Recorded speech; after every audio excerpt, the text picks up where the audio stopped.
welcome to Ellen Ruth Soap. It's Ellen back here, and today we're doing rebatch.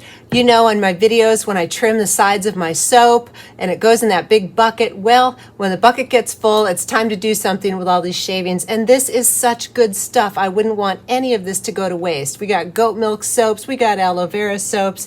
It's just all good. Triple butter soaps in here. I even have this cute little twirl I'm going to throw in there because I don't know what to do with it. Throw it in there. But anyway, isn't that just luscious? I think these are wonderful. So we're going to rebatch this. So the key ingredients are, what I have here is about 2.5 pounds, 45 plus ounces of soap shavings. So I'm going to get these all up in my crock pot here. This is how I do it. If you don't have a crock pot, I guess you could use a double boiler, but you really want to watch it. The point of this is to heat them up, you know, just nice and slow and steady, and just let them melt. Some of these are much older than others, so but they're all, you know, in the range of cured soap here.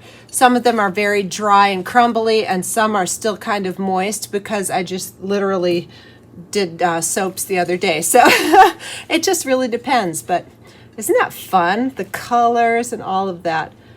So I don't know if you saw my calamine soap fail. So the chunks of that calamine soap that didn't adhere, it accelerated so crazy fast. Well, that's going in here. I don't like to waste anything. All those wonderful ingredients. So here they all are in my crock pot, and it's a very full crock pot, but that's okay. It will shrink down. When this starts to melt, it'll be about half this size in there. So let's talk about some of the other ingredients. Obviously, got all the soap in there, and this is all kinds of batches, like I said. So it's just a mishmash. And here's the funny thing, because I use fragrant oils and essential oils and things like that. This does not smell bad to me. This combination, it just smells very sort of fragrant and clean. It smells soapy as the predominant fragrance that I'm picking up.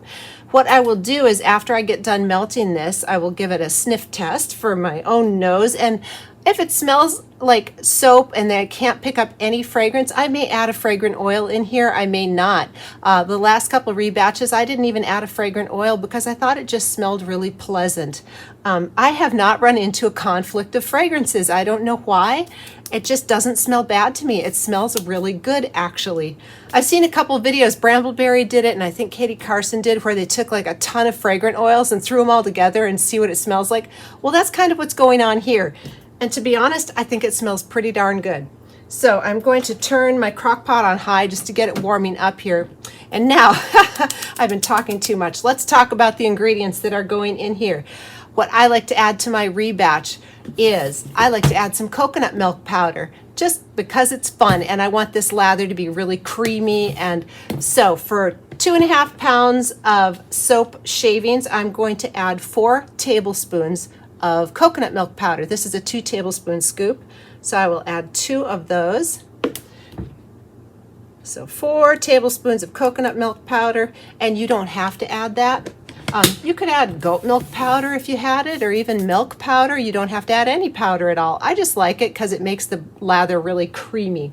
So for the liquid, obviously I'm going to need to add a little liquid in here. I have 2 ounces of aloe vera juice and 1 ounce of water in this little cup, and I'm going to add all, so it's 3 ounces of liquid total for this. Usually about 1 ounce per pound, so I'm going to go ahead and add all of this in here. So 3 ounces of water to that shaving, and if I need to add more later, I can. All right, my next star ingredient is sodium lactate, and what that does in rebatching and in hot process soap is it helps to keep it fluid while it's hot, and then it will firm up really nice and hard. In cold process soap, it makes it hard, and so it unmolds smoothly. But anyway, sodium lactate is going in here, and I will be using I'll be using, this is a tablespoon. I'm going to put a tablespoon of sodium lactate in this amount. You can go a little shy, you can go a little more, and you don't have to put this in. If you don't have the powders, if you don't have the sodium lactate, you can still melt down your shavings. But these things make it a little easier to work with.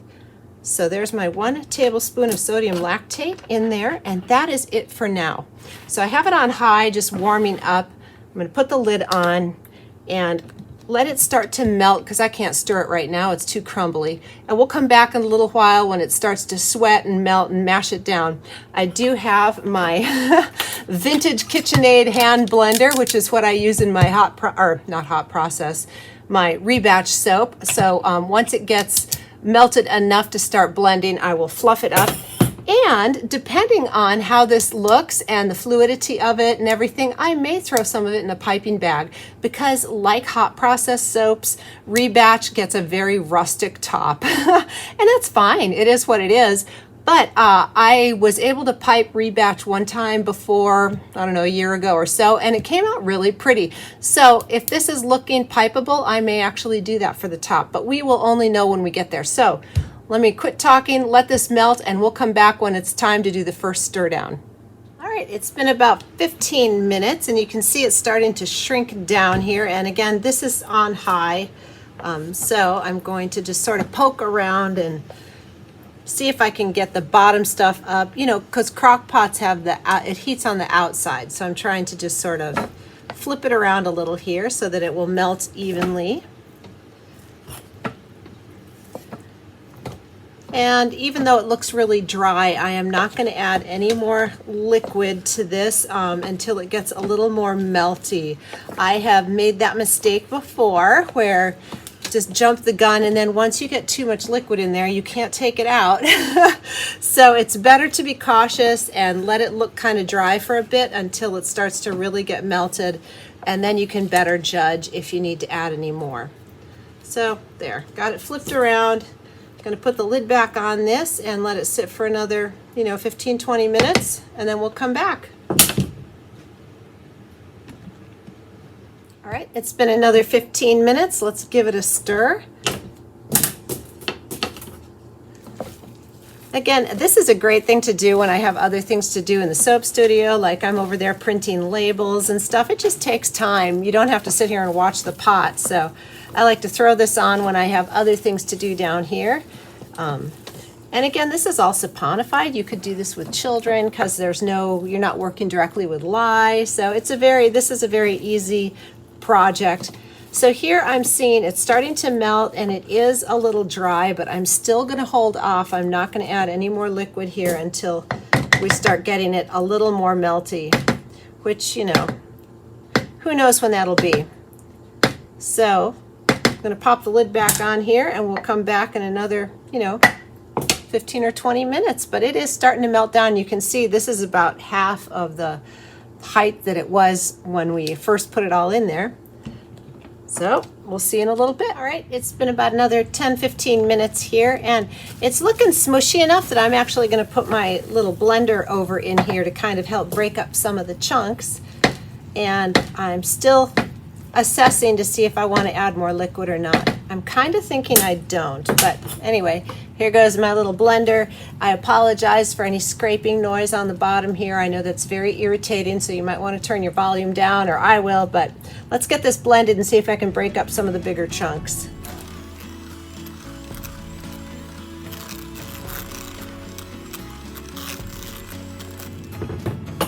All right, so it is looking pretty good. It's melting. I mean, even right now, I could probably put this in the mold and it would look like a confetti soap.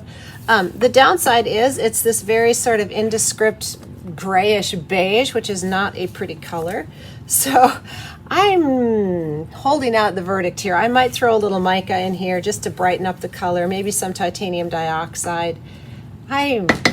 I'm undecided at this point. I'm going to let it melt a little bit farther because there's still a few chunks in there, but if you wanted a confetti style soap, it would be ready to go in the mold right now if you wanted.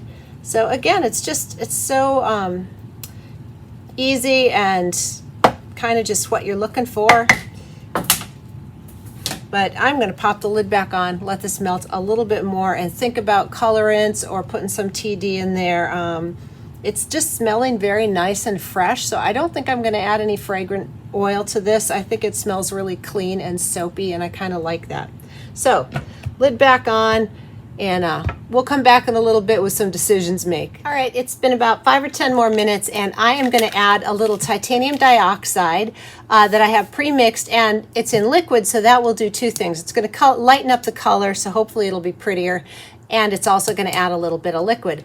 What I have here, how I pre-mix my TD, there's a couple of little steel balls in there. You can put marbles in there. This is 1 part water soluble titanium dioxide to 2 parts of warm water. It's got the marbles in there. I mix it up and it's ready to go. Now, if I don't use this all within a week or so, I do put a little bit of preservative in here because it has water.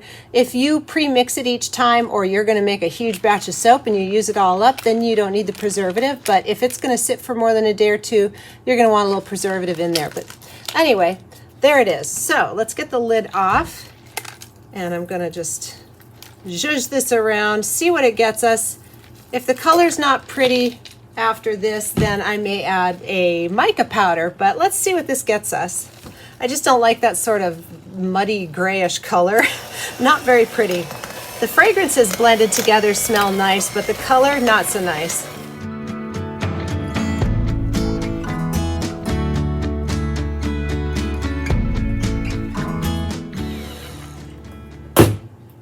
All right, I'm actually okay with that color, so I am going to just kind of let this continue to heat up a little bit more before I'm ready to go. Oh, there's some on the bottom here. Let's get it hand stirred down. Yeah, it's looking good. So I'm just going to let this cook a little bit more here, and then we'll get it in the mold. And I think I will try to plop some in a piping bag and see what we can do with that. You know, let's give it a try. Got nothing to lose, right? It's just rebatch. Hey, if it's nasty, you just pop it back in the crock pot and start over again. So that's the nice thing about this. It's very low stress. Oops, kind of flick some off there. It's very low stress, and yeah, you can play around with it, and I love that. Kind of looks like Play-Doh. All right, a couple more minutes and we'll be back. All right, it's time to get this molded, and I have a towel off here to use as like a heating pad because this is very hot on the outside. So here is my piping bag ready to go, and I just have a big like star tip there. So the first thing I'm going to do is get some in the piping bag and close it up so it doesn't dry out, and then I will get the rest in my little Essential Depot mold here. This is from Essential Depot, and those are just sturdy workhorses. I've really enjoyed that mold. So here we go. Let's get some of the whipped stuff in here, and then I'll close it up because this dries out so fast. There we go. That looks good. And let me get the top of this folded over so that it won't dry out. That's the key. So I'm going to set that off to the side here. And now just start plopping this in the mold. And I do have my towel if I want to try and lift up. Oh, sorry. There we go. Can you see better there?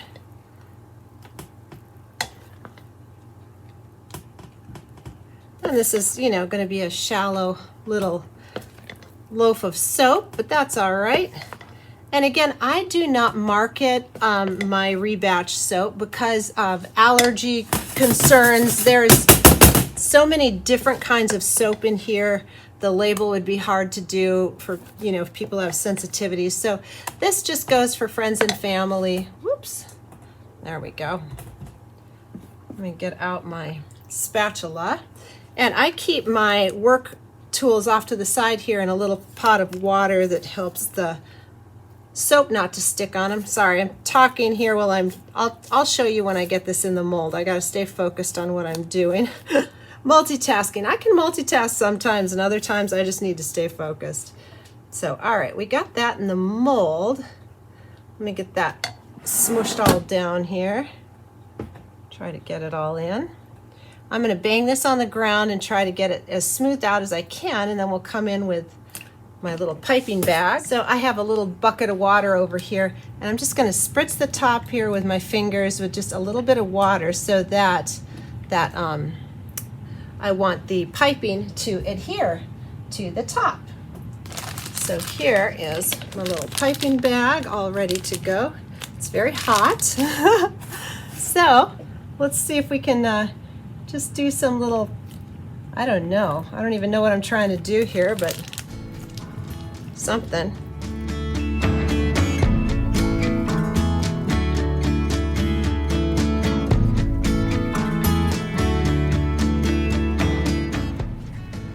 So there is a piped top. It looks a little rustic, but you know, that's all right. It's kind of fun. I think a little glitter is going to do this some good. So let me get out. Why not? Let's just do a little glitter. Glitter makes everything better. And then that is all ready to go. So I am going to go pop this in the refrigerator and let it sit for a couple of hours and cool off because it is very hot. And as soon as it's cooled all the way, it'll be ready to cut. So you don't even have to wait till the next day, but you can. I mean, it could sit in the mold for as long as you want, but I'm gonna pop it in the fridge and we'll come back and cut these crazy little bars. I think they smell great, and it's a good way to recycle soap scraps. So anyway, we'll come back when they're ready to cut. All right, it's been a little while, a couple of hours. I popped this in the freezer actually because it was very warm, and let it cool off all the way. So let's get it out of the mold here and see if we've got it ready to cut. I'm sure it is, but you can see how easy that peels away. Again, these molds from Essential Depot are wonderful. These are what I used when I first started making soap to sell. They're a standard size soap bar, but there we go. That top's a little wonky, but you know what? I think it's kind of cute. You know, for a hot process slash rebatch soap, that's not bad. Okay, let's cut some bars here. I've got my standard old bud cutter that I got from Bud's Workshop on Etsy years and years ago. I think he makes metal soap cutters now, so this is vintage, I guess. Technically, it would be considered a vintage cutter. So let's cut into these and see how the inside looks. Oh, I've got a little air pocket there from the piping, but it has a little confetti look. Isn't that cute? And with the titanium dioxide, it made a sort of gray cast. I think it's pretty. So these, yeah, they're like little confetti bars. These have a little bit of the moisture from, you know, the cook down, the aloe vera and the water. So I'm going to let these sit on my curing rack for a couple of weeks till they get nice and hard. Otherwise, they'll just melt really fast. They're totally safe to use today even. In fact, I'll do a lather test for you when we're all done here. But to make them longer lasting, I just throw them up on the curing rack and let them dry out a bit. And that way they last really well too. Anyway, I think those are really cute. All right, let's keep cutting.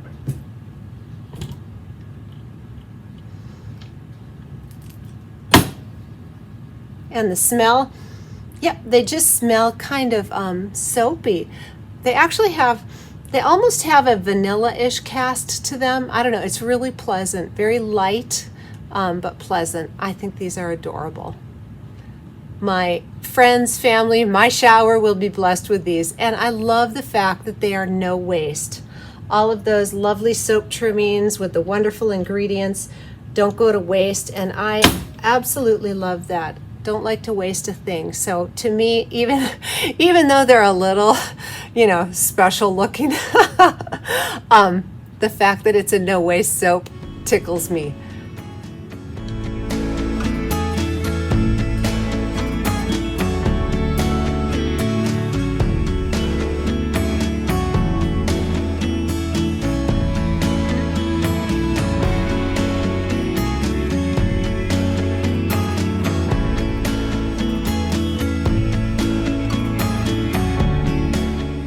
So before I stamp these and do a lather test, I'm going to trim the little sharp corners. So this is kind of funny. I'm going to make soap scraps out of soap scraps. This is like recycling on steroids, right? So anyway, just like to do that because I don't like sharp edges on my soap in the shower. I like them to have smooth edges. So anything that looks sharp, I like to take down with my vegetable peeler so it's comfortable in your hand. So anyway, I'm going to go through and trim up all the edges on these, and then we'll come back and stamp them and do a lather test.